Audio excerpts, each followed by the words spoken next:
Hello, welcome to another Becoming a Modern Man. We are running through a modern league with Bant, Infect, and we are currently 1-1, beating Tron and losing to Blue-White Spirits. This is our opening hand for our game, our third match, which is against a mono-red prison style deck. It's kind of interesting. I've seen a few people running it. I'm not sure where the list has come from, but it's kind of similar to the mono-red prison decks that sort of try and speed out a Rabble Master or a Blood Moon, etc. But it seems to have a slightly more Planeswalker focus build around Chandra and the new 3-mana Chandra that can add extra loyalty counters to red Planeswalkers. Basically trying to pump out an ultimate from a red Planeswalker like Koth or Chandra Torch of the Defiant. So yeah, it's kind of an interesting deck, which seems to be running around at the moment anyway. So this is our opening hand, which isn't really any good. It's got no Infect creatures, so it's going to have to be shipped back.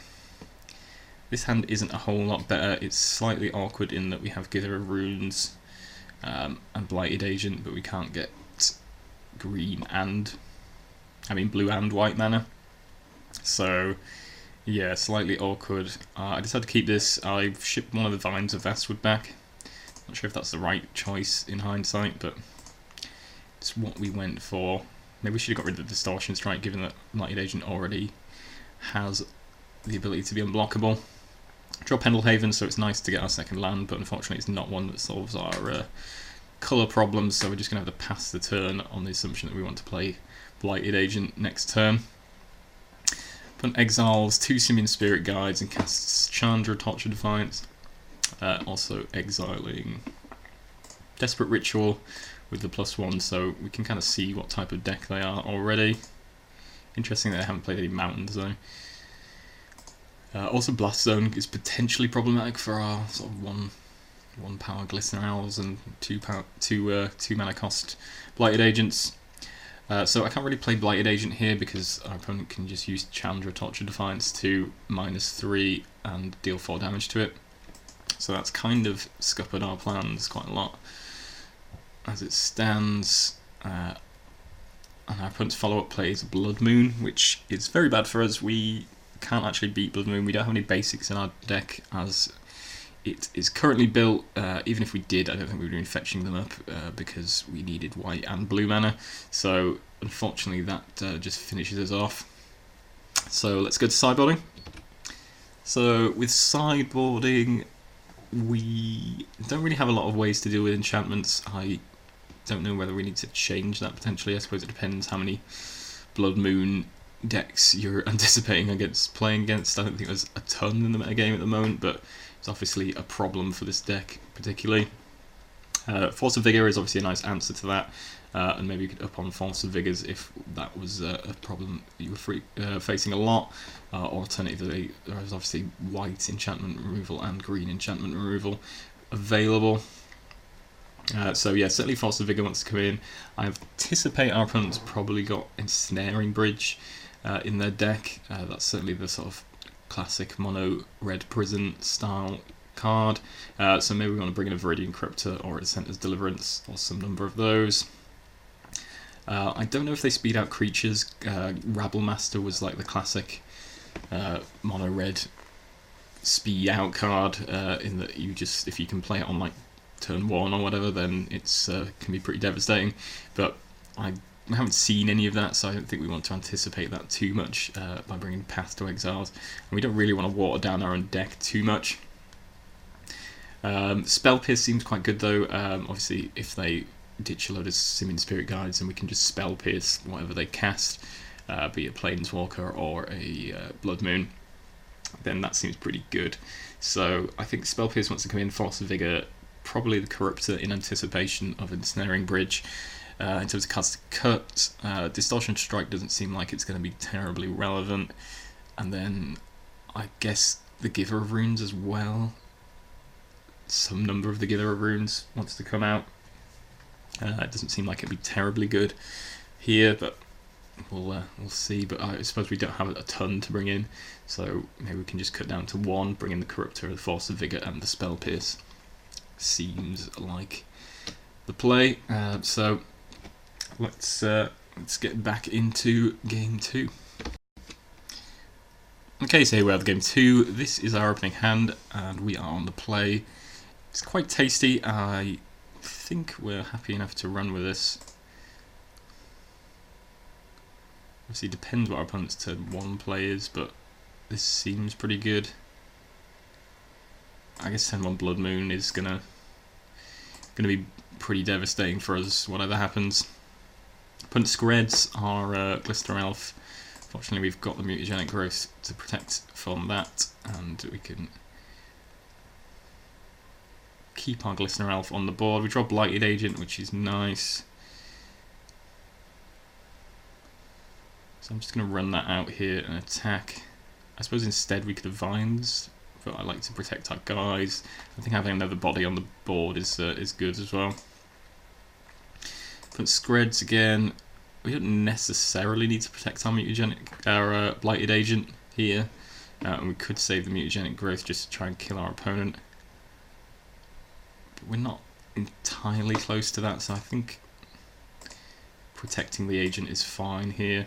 We draw Might of Old Corroser, which is a nice pump. We're going to pump the Glistener Elf because the Blighted Agent is obviously generally better, and also is not likely to be killed by this Blast Zone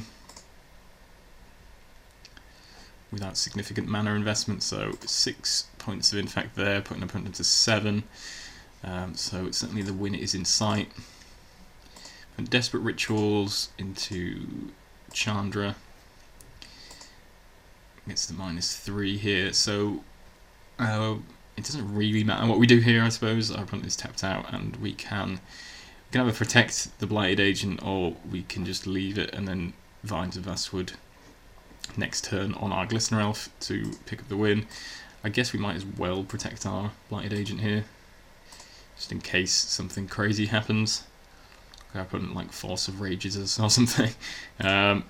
So yeah, I'm going to pump up the Glistener Elf, attack for 5. We can also kill the Chandra. I think I sent all my damage to the dome, but we could have killed the Chandra with the Blighted Agent as well, which would have probably left us in pretty good shape. Inkmoth off the top is also pretty nice, so we're definitely in a very good position there, and yeah, we managed to finish off our opponent fairly swiftly. Okay, so here we are with game 3. This hand isn't terribly good. It's not awful. I suppose we've got Giver Runes into Inkmoth Nexus, which isn't too bad, but there's a lot of lands. We do have the Corruptor. I don't remember whether we kept this or not. My instinct is this is a mulligan, but maybe I was feeling brave. No, so we did mulligan that away. This hand also is slightly awkward, but I think it's fine. We can get Inkmoth onto the board, and then we've got lots of pump spells to go with it. I suppose nothing that does a ton of damage, but we've got Pendlehaven as well, so we can probably get there, given that, well, provided we get a few turns. I suppose there's always the risk that our opponent just Blood Moons on like turn 1 or turn 2, and there's not really a whole lot we can do about that. So unfortunately, we're just going to have to live with that. Puts this kind of a bad matchup just for that reason, that our opponent might just cast the Blood Moon and kill us. We play Inkmoth on turn 1. Our opponent has nothing, which is interesting. It's kind of intriguing as to what they kept. Or maybe they just kept a really awkward Blood Moon hand. Opponent tries to Skred a Glistener Elf, which we draw, so we're going to just play it out, and we're going to Mutagenic Growth to protect it.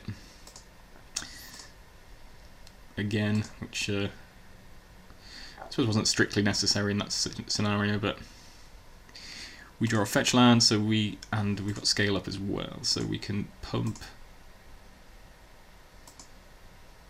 Oh, actually, I went for the trample, so we're going to attack for 3. Could we have killed our opponent there? I don't think we could, because we've got an extra. So we could have scaled up plus Blossoming 6, 7, 8. We haven't done any Infect just yet, so yeah, we can't kill our opponent just yet, so I decided to go for the Rancor and get into 3. If our opponent kills the Glistener Elf, that seems fine.